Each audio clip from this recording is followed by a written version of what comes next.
Elle s'appelle Ophélie Jo et elle va venir vous présenter sur scène Jolala, son alter ego masculin, sous vos applaudissements. Bonsoir. Je suis très touchée et très émue de vous parler aujourd'hui. Et je remercie Salvia de m'avoir invitée dans Histoire de cul. Et c'est la première fois que je vais parler de ça devant vous, devant autant de gens. Et je remercie aussi Razaben, s'il m'entend, pour la mise en énergie et en condensation et en coécriture. Razaben, qui m'a aidé à mettre en scène ce que je vais vous présenter aujourd'hui. Donc merci à lui.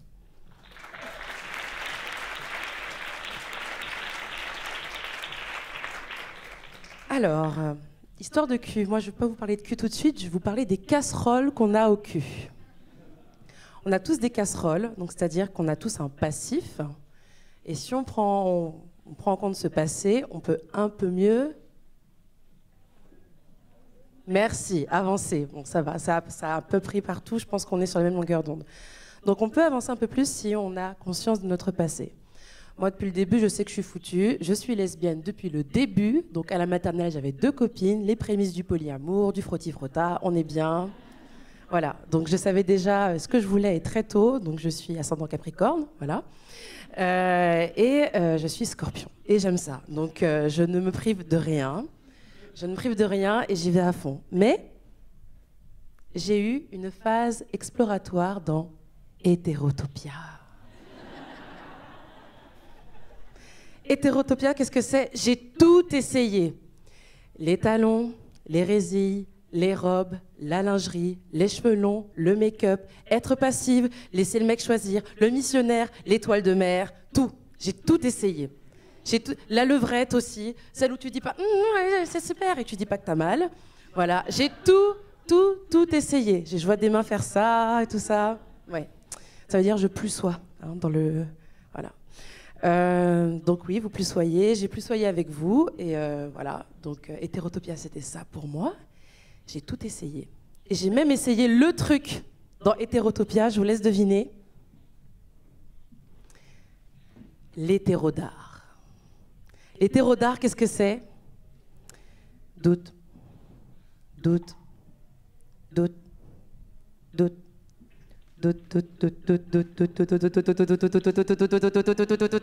Il y a beaucoup de doutes, oui, parce que je ne savais pas. J'étais pas sûre, mais bon, je suis persuadée que tu dois être hétéro. Bon, on va dire que tu l'es, hein, à la gueule, parce que c'est comme ça que ça marche, évidemment. Et je te demandais, est-ce que je te plais? Bon, il a pris un temps, hein, quand même. Non, mais je veux dire, au-delà de ça, est-ce que tu as envie de me baiser? Est-ce que tu veux qu'on baise là tout de suite? Ah, donc il veut pas. Mais je comprends pas, tu vois, j'ai tout fait. Les talons, les résilles, la lingerie, tout, j'ai tout fait au max. Je me suis jamais autant maquillée, même sur scène, parce que je suis artiste et je suis chanteuse, comédienne, et j'ai toujours autant peur, mais je me suis jamais autant maquillée. Mais ce monsieur, il veut pas, donc tu veux pas me baiser? Monsieur, ici présent, à lunettes, ne veut pas me baiser. D'accord. Donc tu veux pas me baiser, donc je suis pas assez baisable pour toi, peut-être. Monsieur ne veut pas baiser avec moi. Bon, on applaudit monsieur. Voilà. Donc vous voyez bien que de 1, l'hétérodare, c'est de la merde. Ça marche pas toujours, comme le gaydar, à l'inverse. Hein, si vous avez bien compris que je vous parle de ceci pour vous parler de cela. Et que les hommes, moi, ce que je pensais, c'est que les hommes ont toujours envie de baiser. Hein? Enfin, comme ça. De baiser. Voilà.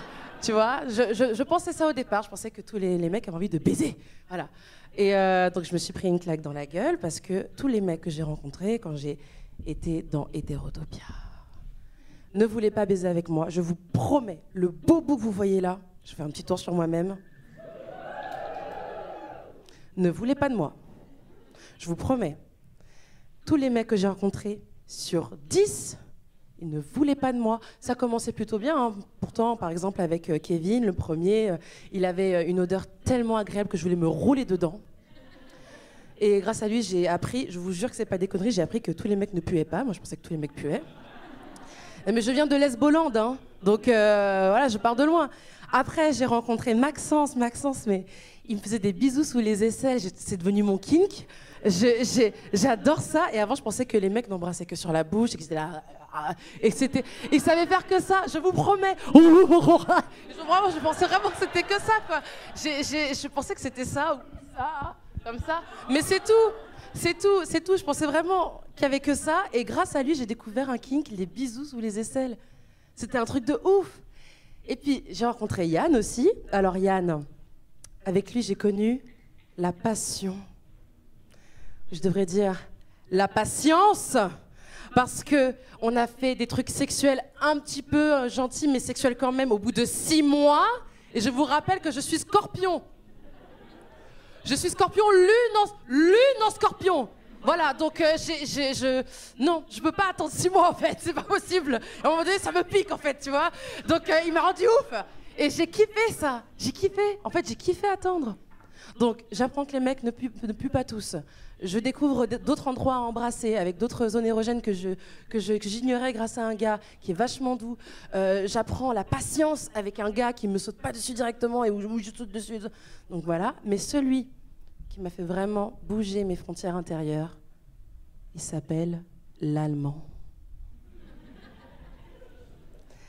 L'allemand, c'est 2,5 m de muscles secs qui fait de la marche, enfin de la randonnée et de l'escalade quasiment tous les jours. C'est 2,5 m de sourire, de joie de vivre. C'est 2,5 m d'un gars qui est passionné par la photo et qui a une moto de voyage et qui part en Afrique, en Amérique du Sud, etc. Et je l'ai rencontré à Munich à la fin d'une tournée de gospel pour le Nouvel An. Et là, je vais vous raconter ma première fois et c'est là que je vais vous parler de cul. Tout simplement, je me retrouve à Munich dans un festival avec mon groupe de gospel et on fête la nouvelle année. Et dans ce festival, il y a plein de petits chapiteaux avec chacun un concert à l'intérieur. On rentre dans le premier, il y a une foule gigantesque, mais je vois une tête qui dépasse et c'est l'Allemand. Et son sourire a brillé dans la nuit, je vous mens pas, il était magnifique, on s'est regardé et le décompte allait commencer. Donc tous les artistes ont appelé le public à venir sur scène pour faire le décompte. Bon, c'était en allemand, je comprenais pas trop, je me suis dit bon, il y a 10 décomptes, ça doit pas être compliqué. Et il était comme par hasard à côté de moi, on avait deux grandes tiges l'une à côté de l'autre, parce que je fais 1,80 m, j'en suis très fière. Et on se regardait comme ça, et c'est la première fois déjà que mon rapport aux hommes cis change. Premier changement, par les 3 autres, l'odeur, les aisselles, la patience, on a compris. Mais là, le vrai gros changement, c'est que j'étais plus comme ça, mais comme ça. Et je vous jure, quand votre corps fait pour la première fois un geste dans l'espace social, un truc nouveau, donc pour moi c'était ça, dans le corps ça fait « oh, qu'est-ce qui se passe ?» C'est agréable de changer de rapport, de ne plus être comme ça. Il y a tout le cerveau, là, il se dit « ok, je peux être prise en charge, je peux me laisser porter, je peux me laisser aller, je peux me poser, je peux... » Donc déjà, je l'ai regardé comme ça. Et là, je vais baragouiner un anglais-allemand approximatif qui disait en gros « Je te connais pas, mais j'ai une chambre d'hôtel, voilà, je suis en tournée, et je suis lesbienne, et j'ai jamais rien fait avec un gars. » On est au stade adolescente, vraiment. Et je ne te connais pas, mais je veux que tu rentres avec moi dans ma chambre d'hôtel, je veux que tu... Voilà. Ne pose pas de questions. Est-ce qu'au moins tu es d'accord, et est-ce qu'on peut rentrer ensemble? Est-ce que ça te dit? Et lui, il me dit... Si t'es d'accord, je suis d'accord. Et il me l'a dit en allemand, mais j'ai jamais aussi bien compris l'allemand. T'es comme une dague. Et pardon. C'est un baiser, pardon. Et donc quand je vois qu'il me dit ça et qu'il est penché au-dessus de moi, et 2,5 m, moi je suis 1,80 m, mais quand même, donc j'étais comme ça. Il me dit ça, et moi je fais d'accord. Et on a marché tout le long du festival qui était très grand, il y avait des barils de feu, on se croirait dans un film et tout, à Coney Island presque, sauf qu'il faisait très très froid, à Munich. Et on se chauffait les mains avec des barils de feu et tout machin. Et on prend une photo ensemble, je l'envoie sur Messenger, il me sourit, il me dit qu'en Colombie aussi il a une maison, que je suis la bienvenue, il sait danser aussi, enfin, voilà. Pour moi qui suis aussi danseuse, si j'arrive à danser avec toi, c'est qu'on fera bien l'amour ensemble. Je pose ça là, comme ça. Parenthèse close. Et au moment où on se rapproche, il veut m'embrasser, je veux l'embrasser, je rapproche mes lèvres, et là... Ophélie, on doit y aller, on doit prendre un taxi, parce que l'hôtel nous attend avant la fermeture, parce que demain, on a un concert avant de rentrer en France. Donc, j'ai pas pu l'embrasser. Et j'étais super dégoûtée. Oui. Et je lui fais, bon, bye. En bonne professionnelle, je suis ma tournée. Demain, j'ai un concert à 11h dans une cathédrale en Suisse. J'ai des priorités. Je prends le taxi. Premier feu, je me dis, ah putain, pourquoi j'ai fait tant mon adolescente comme ça? J'ai tellement pris mon temps. Pourquoi je m'en suis voulu? Deuxième feu. Putain, mais tous mes collègues, je suis sûre qu'ils ont eu le temps d'emballer 1001 personnes, mais moi, j'ai trop pris mon temps. Je m'en suis voulu. Troisième feu, je me dis, allez, fuck it, vas-y, je sors de la voiture. De toute façon, j'ai les clés de ma chambre. Pourquoi je devrais rentrer avec eux? YOLO, je le verrai plus, ça se trouve. Donc, et là, je dis... Je vous rejoins plus tard, j'ai un truc à faire. Je suis sortie du taxi. Je me suis rappelé que je lui ai envoyé une photo sur Messenger. Je l'ai appelé en visio. Je lui ai demandé où t'es où? T'es où?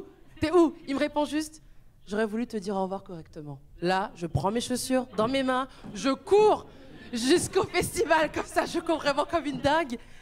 Et là, je me retrouve dans le festival. Je ralentis. J'ai remis mes chaussures, évidemment, hein. Je ralentis parce que la dignité m'a rattrapée, voyez-vous. Et là, je fais genre, j'ai pris tout mon temps. Et je lui fais comme ça. Et il était sorti à Munich, il était sorti du chapiteau en chemise, un 1er janvier. Il me regarde et me dit, mais j'aurais jamais pu te laisser partir sans t'embrasser. Et là, il m'a embrassée.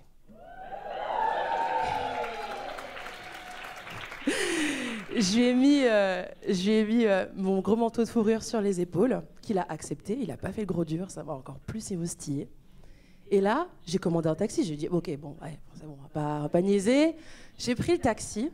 On aurait dit, je vous jure, les gars, et les filles, et tous les autres, je vous jure, on aurait dit que le taxi, je l'ai réservé 5 mois à l'avance. Parce qu'il y avait des néons bleus, roses à l'intérieur. Les sièges étaient un peu inclinés, c'était propre, ça sentait bon. Et puis, il y avait une musique qui faisait... It was night tonight.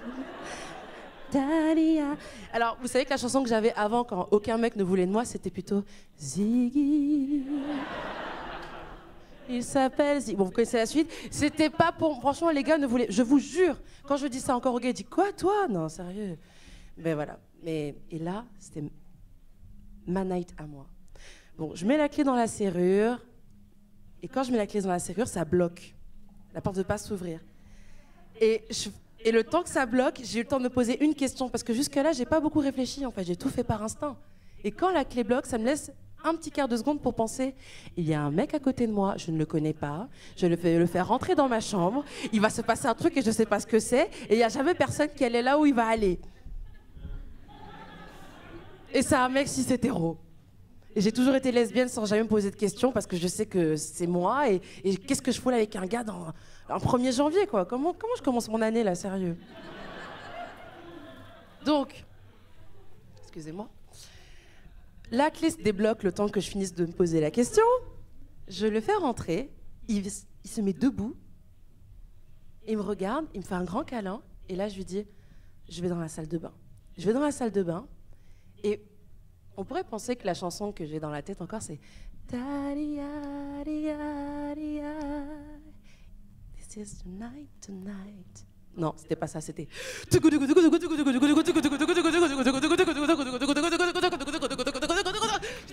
fais? Je me lave les cheveux, je les lave pas, je me démaquille pas, je rase là, je rase pas là, j'enlève ci, j'enlève ça, le pyjama, non la nuisette, mets-toi à poil, on s'en fout.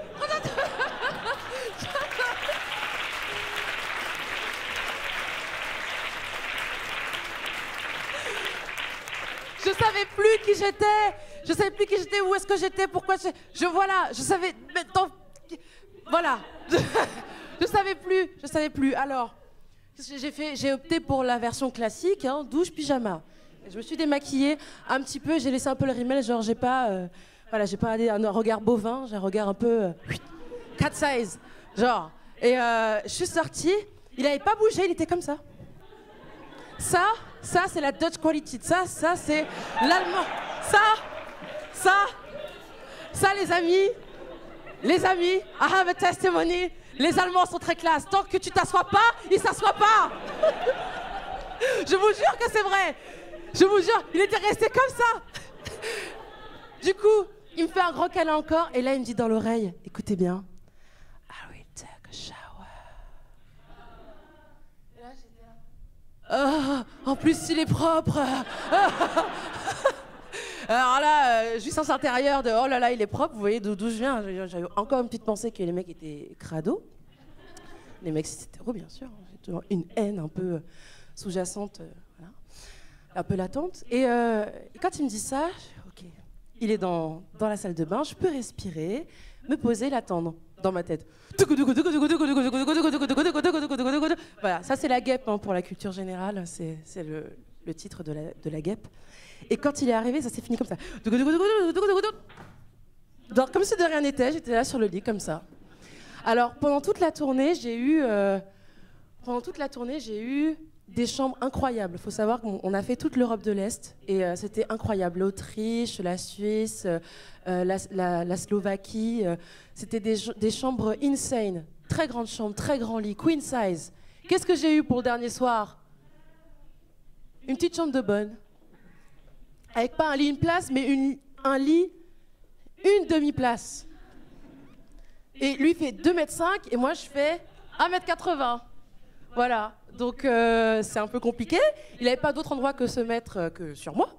Et donc quand je me suis assis, monsieur s'est assis. Et quand il est sorti de la salle de bain, il était en torse nu avec une sorte de legging qu'on met sous le pantalon quand dans un endroit où il fait très très froid. Et je pouvais voir tous ses muscles. Et oui, même si je sais que c'est pas un muscle, mais voilà, c'était ça faisait, on aurait dit une gueule de muscle, vraiment, on aurait dit un biceps entre deux cuisses. Mais voilà, c'était un fait, hein, je courais pas derrière, voilà, je courais pas derrière un aussi gros bout, donc j'étais un peu comme ça. Vraiment, j'étais comme ça, je regardais comme ça. Et il s'est allongé à côté de moi, puis sur moi très rapidement. Et puis ensuite, il m'a fait des baisers. Et puis ensuite, il est descendu sur mon ventre. Puis après, il allait entre mes cuisses.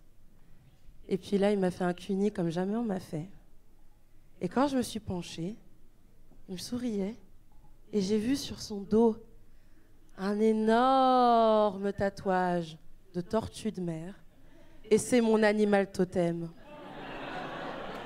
Et ça, les amis, quand j'ai vu ça, j'étais là, mais c'est ma destinée!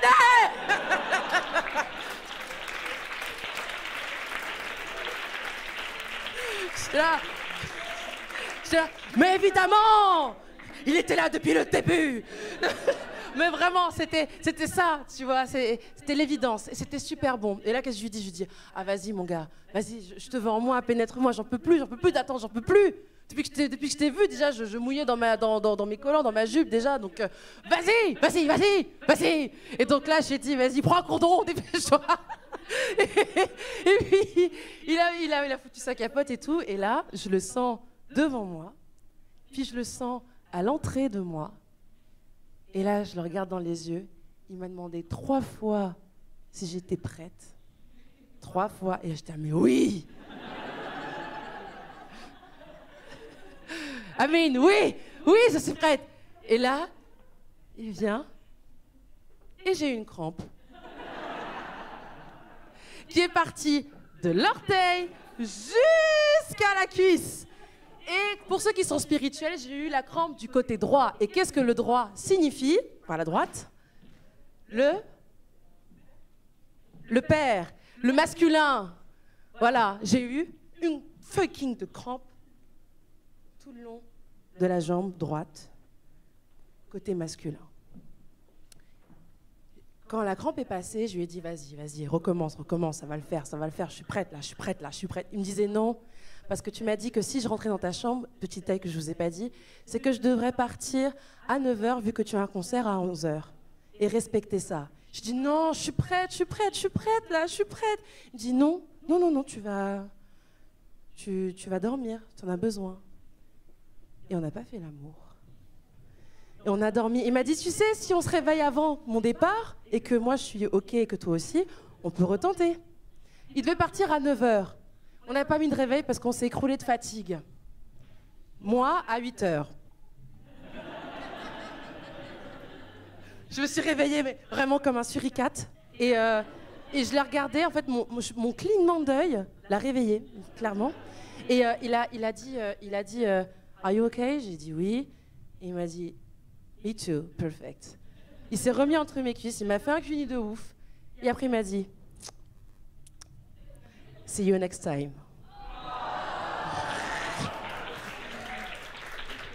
Parce que le cuni a duré 1 heure, après il a dû partir, il a pris son temps. Et après, il m'a dit, t'es la bienvenue en Colombie ou en Allemagne. Et toi, j'ai dit, toi, je vais pas te lâcher. Pendant ce temps-là, on était en janvier, donc les mois passent et à chaque fois je revenais en Allemagne avec la tournée, mais c'était jamais dans sa ville, à la Bavière, c'est très grand. Et en octobre, on se revoit dans sa ville, et c'était au château de la reine Victoria. Il m'a dit, je vais me rattraper, t'inquiète pas, je serai là. Le gars m'a attendu, Dutch Qualited, le matin sur le quai de la gare avec du café. Il était 7h. Et mon train arrivait à 8h. Il était déjà là. Il m'a dit, j'étais là depuis 7h, on sait jamais, machin. Il était là, il m'attendait avec le café. Il était comme ça, il bougeait pas. Il avait le café. Il était super bien habillé. Et en fait, même mon manager a cru que c'était mon mari. J'ai dit non, on s'est rencontrés en janvier, mais le gars, je l'ai pas lâché. Depuis le temps, on est resté en contact, voilà. Et cette soirée-là, on a fait l'amour. Et c'était génial. Et c'était dans une très grande chambre, à notre image, un très grand lit. Et cette fois-ci, quand j'étais dans la salle de bain, j'avais pas de musique dans la tête, je dis juste, ce soir, c'est ton soir, et cet homme, tu l'as choisi. Et t'as pris ton temps, tu l'as choisi. Donc je me suis dit, bon, ce gars-là, c'est super, je mets le magasin dans la poche, on sait jamais. Et donc je me suis dit, prenons notre temps, prenons un week-end en novembre, et je vais le voir chez lui. Alors là, je lui sors le grand jeu. Je veux remettre ça, c'était trop bien. Je me dis, c'est tellement rare. Alors du coup, je sors vraiment le grand jeu. Je vais chercher la lingerie la plus sexy que j'ai dans mon dans ma garde-robe. Des petits collants sympas, des chaussures sympas, le parfum le plus cher. Et là, je mets la totale, je me dis, attends, la première fois, il m'a fait poireauter, il m'a un peu teasé. La deuxième fois, on a fait l'amour, mais la troisième fois, ça va être du feu de Dieu. N'est-ce pas, monsieur? Alors, du coup, qu'est-ce que j'ai fait? J'ai pris mon billet pour l'Allemagne, à Würzburg exactement, c'est très mignon. Et il m'a invité chez lui, il pleuvait, donc on n'avait que ça à foutre de bien se la donner. Et là, je me suis mise, tiens, je vais prendre ça. Je me suis mise sur le rebord de son lit, donc ça c'est le lit, d'accord? Toi tu es l'Allemand. On est à cette distance-là, hein, vraiment. Il pleut dehors, moi je suis comme ça. Et lui, il geekait sur son ordinateur. Il n'a fait que ça de toute la journée. Les autres jours, c'était sympa, on a visité Würzburg, mais clairement, je n'étais pas venue pour ça. Et je voulais qu'il me visite. Et il a passé son temps sur son ordinateur et j'étais chaude comme la braise.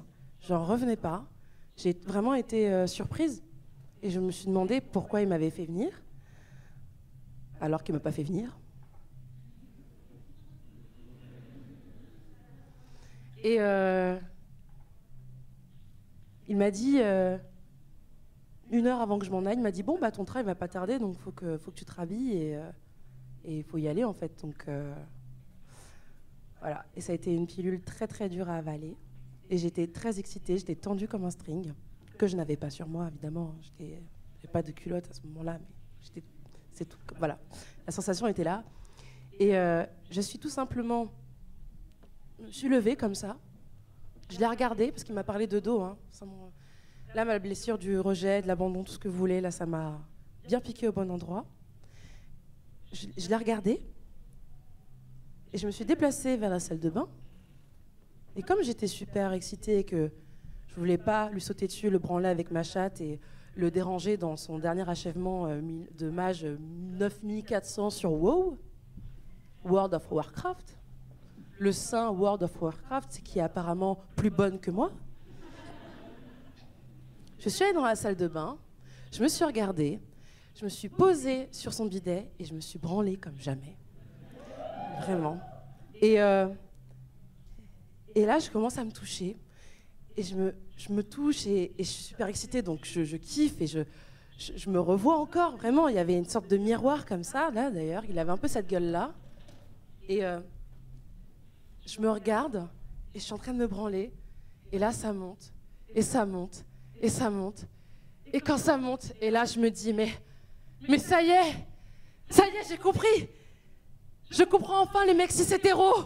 Je sais ce que c'est que de se sentir rejeté. Je sais ce que c'est que de devoir être performant. Je sais ce que c'est que de devoir toujours dire oui, de toujours être prêt à baiser. Je comprends maintenant. Et je me regarde en train de le dire. Et je vous jure, après ma jouissance, c'est vraiment ce qui m'est venu. Quand je vous dis que des fois, le sexe, ça peut être spirituel, je suis pas la seule à le dire, quoi, et à le penser. J'ai vraiment pensé ça et je me suis dit, ça y est, je comprends les mecs cis hétéros. Ça y est, je comprends. Je sais ce que c'est. Et j'ai eu les larmes aux yeux. Et je m'en suis voulu de lui avoir demandé indirectement de baiser avec moi dès que je le voulais, sans vraiment lui demander, parce que il était bon à ça. Et du coup, voilà. Et j'en ai pleuré de plein de choses. Pleuré de rejet, pleuré de déception, pleuré de... parce que je m'en voulais. Et je me suis rendu compte que tous les mecs que j'avais rencontrés avant lui... qui était plutôt pas mal, même si ça l'avait pas fait. Ziggy, voilà. Ils m'avaient appris quelque chose et ils m'avaient touché à leur manière. Et avec ces gars-là, j'ai commencé à déconstruire mon regard sur les mecs cis hétéros.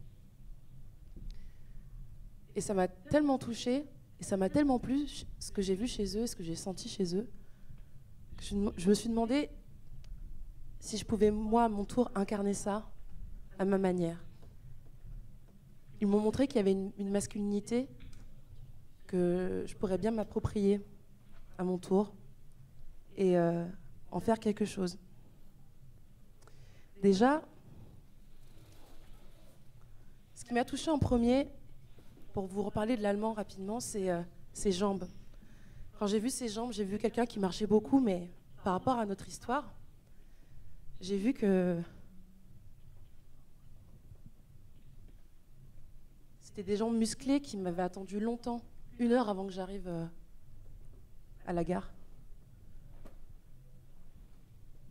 Et j'ai vu à quel point elles étaient musclées, et ça m'a touchée chez lui, ses jambes. Parce que c'est ce qui fait qu'il est grand, c'est surtout beaucoup de jambes qu'il a.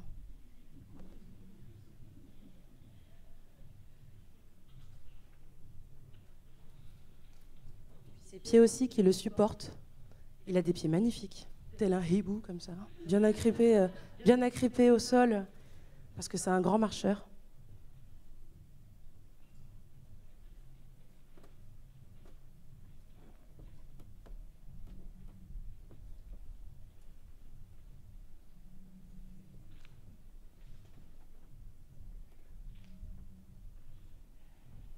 Et puis, il y a un gars que j'ai rencontré, je pense que c'était le Yann. Il avait une poitrine, un buste très franc, très fier, très en avant, qui s'autorisait parfois à se creuser d'humilité. Et j'avais jamais vu ça chez aucun homme avant. Et je me suis dit, ok, c'est possible. Parce qu'il m'a demandé de l'aide et j'ai vu vraiment sa poitrine se creuser d'humilité et d'émotion.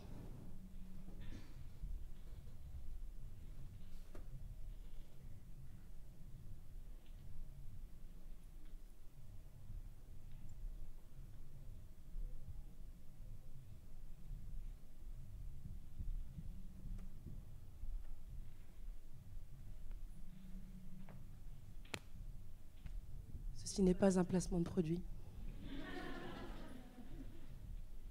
Et puis, j'ai rencontré aussi des gars portés de la couleur Et avoir des épaules bien présentes, mais ne pas hésiter à se poser sur d'autres épaules et à dire ok, là je peux plus supporter ça, là je demande que tu m'aides, là je veux dédouaner, je veux léguer ça à quelqu'un d'autre, est-ce que tu peux m'aider s'il te plaît? Et ça aussi, ça m'a beaucoup touchée.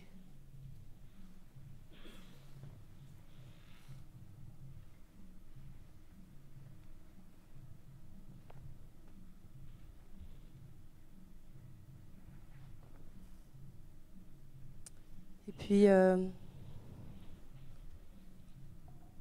j'ai vu des hommes pleurer.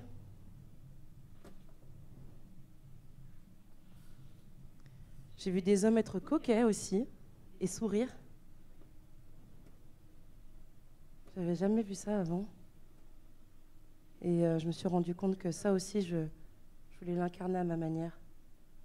Que si je devais être un homme, je ne serais pas capitaine, mais je m'autoriserais à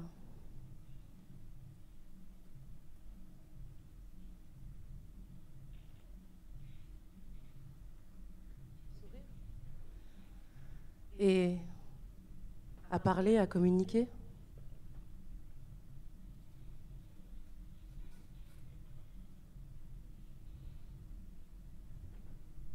Que si ça va pas, je peux le dire.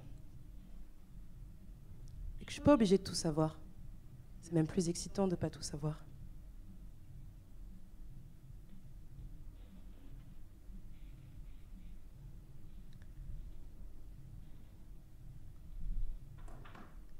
Ce qui m'a touchée particulièrement, pour terminer, c'est, comme pour l'allemand d'ailleurs, surtout avec l'allemand, mais un autre gars que j'ai rencontré un peu plus tard, parce que bon, après l'allemand, il m'a fait le coup plusieurs fois, on s'est revus, il est venu à Paris, le soir, je l'acceptais un peu plus, mais sur le fait accompli, je me disais, ah ouais, quand même, il est fort. Il venait chez moi et puis il dormait.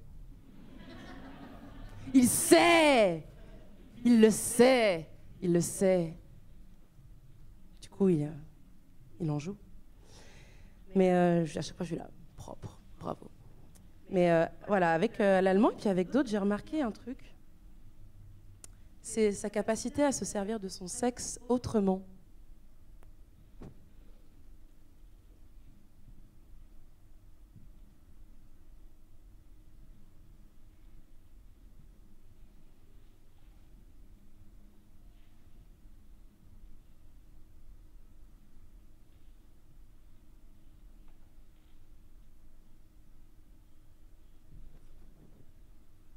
Et que c'était pas central. Et je veux dire, grâce à eux, j'ai un peu compris quel genre d'homme je voulais être, quel genre de mec je voulais incarner. Et je veux dire, on n'est pas obligé de vouloir être une bête de sexe et défoncer la glotte, le vagin, la prostate ou l'enclume de quelqu'un. L'enclume, vous savez ce que c'est? C'est l'entrée de l'oreille. Oui, parce que je peux choisir la taille de mon sexe. Eh oui, jalousie. Mais bon, vous avez bien compris maintenant, la bite, dans les masculinités,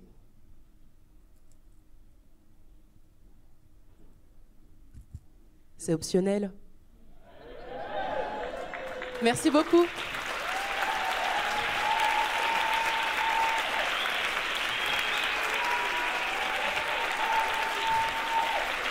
Merci.